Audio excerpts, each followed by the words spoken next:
A lot of crypto holders believe there's one best cold wallet that's more secure than all the rest of them. But when I talk to many of you who are researching cold wallets, I see the same mistake over and over again.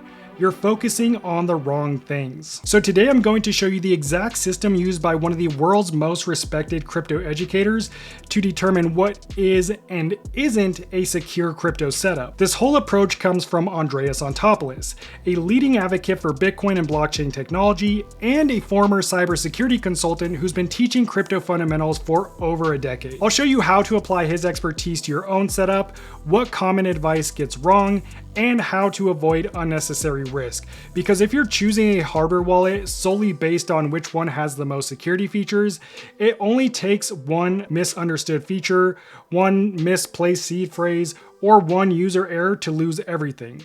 This video will ensure that you avoid that. Okay, before we get into how to choose the best and most secure cold wallet setup for you, we need to define what the gold standard for crypto security is. And that's the thing. There is no gold standard for crypto security because it's different for everyone, as Andreas explains. Security is not an on-off thing. It's not, it is secure or it is not secure. There is no gold standard for security that applies for everyone. There is a sweet spot. The biggest myth in this space is that more features equals more security, but it's actually the opposite. Every time you add a new feature to your setup or your wallet that you don't fully understand, you're adding a new way to accidentally lose your crypto. So the goal isn't to choose the wallet with all the best features, it's to choose one that matches your technical knowledge and skill level. Andreas calls this the sweet spot. It's the intersection where the device is secure enough to stop hackers, but simple enough that you won't make a mistake. To find your sweet spot, you first need to look at the 3 different types of risks that actually matter in the real world. Risk number 1, external hacks. Most security conscious crypto holders spend 100% of their energy here. They worry about remote attacks, backdoors, and NSA level exploits. But this is exactly why cold wallets were created in the first place. They naturally eliminate many of these threats because of their design. If you use a reputable cold wallet or hardware wallet, you've already eliminated 99% of these external threats. Your crypto's fine on the hardware wallet.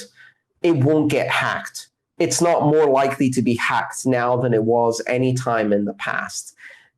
99% of the attacks you see against hardware wallets, you read about in academic papers or you see at academic security conferences, require physical access to the device.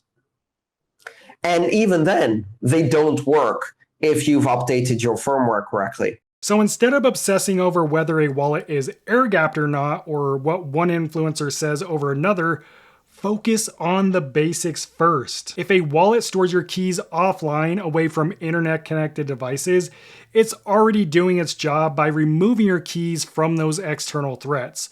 From there, you can move on to the second risk, which is physical risks. This is where a lot of the gold standard crowd usually fails. They'll buy the most premium cold wallet, but remember, a cold wallet is nothing more than a device that is used to manage and secure the keys that are used to access your crypto.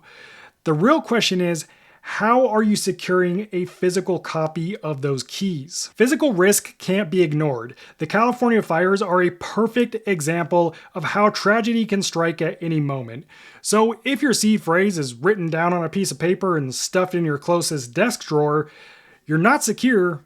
You're at risk. The goal here is to do what you can within your means to reduce the risk of physically losing your seed phrase. Instead of writing it down on a piece of paper, put it into a metal seed phrase plate that could withstand a natural disaster like a fire or a flood. If you want to step that up a bit, put that metal seed phrase plate into a fireproof safe. And it's these little steps that ultimately lead and help you find your sweet spot. And I say within your means because everyone's living situation is different. Do what you can to ensure your seed phrase stays protected. Risk number 3, user error. And this is the most dangerous one because user error is still the number 1 way people lose their crypto.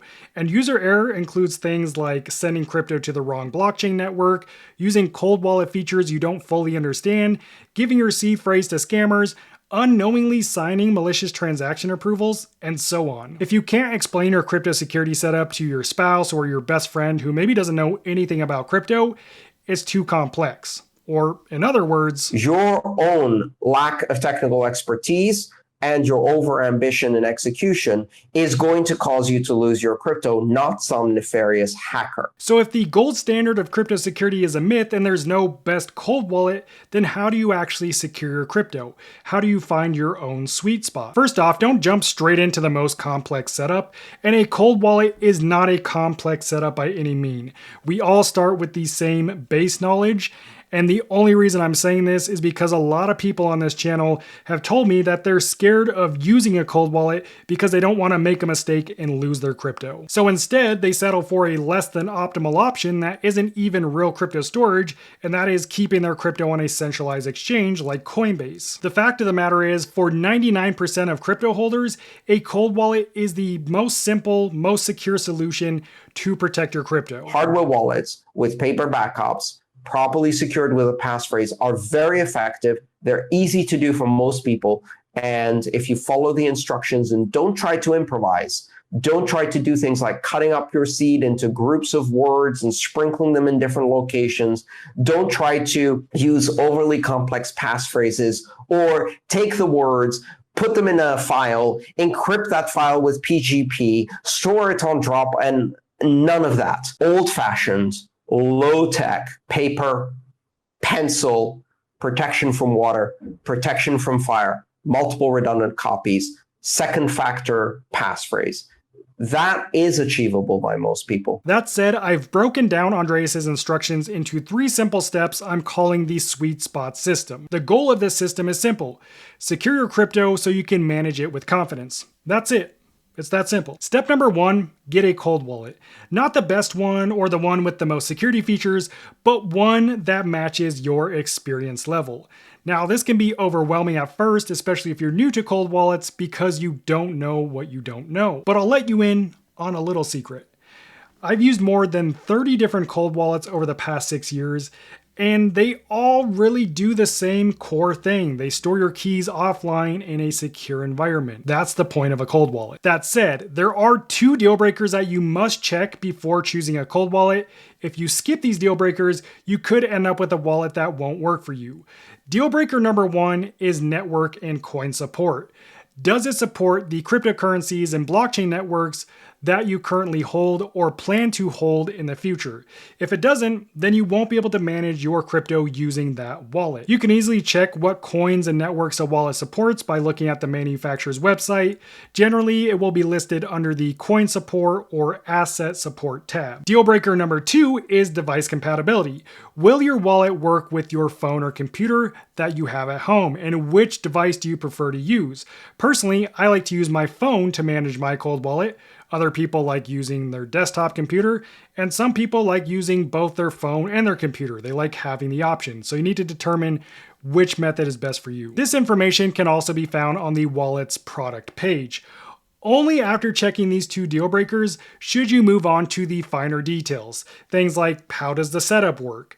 How do you update the firmware? How are transactions confirmed? Does it have a battery that I need to charge? Are there any cables involved? These are the things that you want to check after you confirm the deal breakers are good. Matching these details to your technical skill and comfort level makes all the difference. Doing this alone instantly increases your security because you're going to be using a cold wallet that you actually understand and feel confident using. For that reason, I'm not going to overwhelm you with the list of 30 different cold wallets to choose from. I am going to link 3 of my personal favorites, 4 different skill levels down in the description, along with my user guide for each one, if you're looking for reputable options that are trusted by millions of crypto users. If you end up choosing one of those wallets or you're currently using one of them, let me know which one is your favorite in the comments. Step number 2, set up your cold wallet and store your seed phrase properly. Andreas recommends creating 2 copies of your seed phrase and storing them in 2 separate locations. That way, if your house burns down, for example, you aren't left without it, you have a backup somewhere else. But I know this isn't realistic for everyone, so the bare minimum you need to do is transfer your written seed phrase onto a metal seed phrase plate. I use the Keystone Tablet Plus, and I'll leave a link and discount code to this one down in the description. Or if you just go to Amazon and type in metal seed phrase plate, you can choose one that you like there. Doesn't really matter, just make sure that it's metal. This at least protects your seed phrase from any natural disasters, even if you can't store it in separate locations. The goal with this step is to ensure that your seed phrase remains secure for a lifetime, and that only the people you want to have access to it have access to it. Of course, once your wallet is set up and your seed phrase is secure, that's when you would transfer your crypto to it. Now, if you've never transferred crypto before, no worries. There are plenty of guides online, and all those user guides that I left in the description also show you how to transfer crypto to those specific wallets, which is the same process for all wallets, really. Once you've made it this far, your crypto is already secure. You could stop here if you feel that this is your sweet spot. However, if you're looking for that little extra layer of security, then step 3 is for you. Add an additional layer of security. Almost every cold wallet supports something called a passphrase. This is an extra word that you can add to your existing 12 or 24 word seed phrase. If you choose to set up a passphrase, this creates a completely separate hidden wallet from your standard seed phrase wallet. So even if someone finds your seed phrase but they don't know your passphrase, they can't access your passphrase wallet. And your passphrase can literally be anything you want. It could be a simple word, it could be a name, or it could be as complex as you want it to be. That said, make sure you don't store your passphrase with your seed phrase. That way, if someone does find your seed phrase, they still can't access that hidden wallet.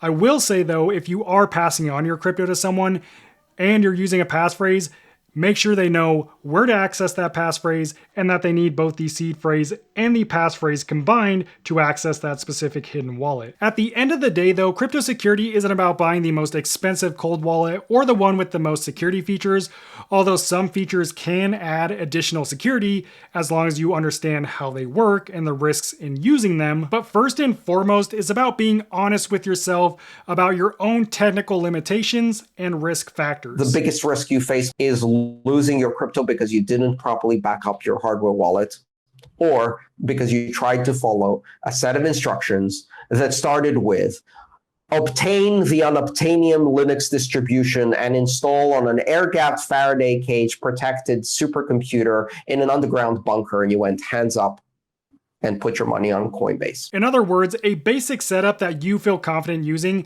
is far more secure than a pro setup that leads to confusion, user error, and ultimately lost crypto. But this is only one aspect of securing your crypto. Once your cold wallet is set up and you transferred your crypto to it, there are costly mistakes that you can make while using it. I cover 9 of those mistakes in this next guide. I'll see you over there. God bless.